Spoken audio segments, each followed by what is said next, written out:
Hi friends, இருக்கிறத வச்சு சமைக்கிறதுல இன்றைக்கி நம்ம டிஃப்ரெண்ட்டான ஸ்டைலில் காலிஃப்ளவர் பொரியல் தான் செய்ய போகிறோம். காலிஃப்ளவர் பொடி பொடியாக கட் பண்ணி சுடுதண்ணியில் போட்டு வச்சுக்கலாம். ஒரு கடாயில் எண்ணெய் ஊற்றி காஞ்சதுக்கப்புறம் கடுகு போட்டு, கடுகு வெடிச்சதுக்கப்புறம் வெங்காயம் போட்டு ஃப்ரை பண்ணிக்கோங்க.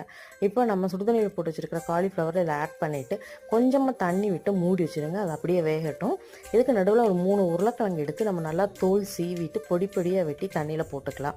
இப்போ ஒரு கொதி வந்து காலிஃப்ளவர் லைட்டாக வெந்து வந்ததுக்கப்புறம் நம்ம வெட்டி வச்சுருக்கிற உருளைக்கிழங்கு இது கூட ஆட் பண்ணிக்கலாம்.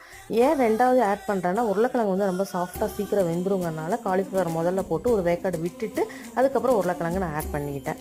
உருளைக்கிழங்கு ஆட் பண்ணிவிட்டு இது கூட வந்து ஒரு 1/2 ஸ்பூன் வரமிளகாய் தூளும் 1/2 ஸ்பூன் கரம் மசாலா தூளும் காய்க்கு தேவையான உப்பும் போட்டு நல்லா கிளறிட்டு மூடி வச்சுடுங்க.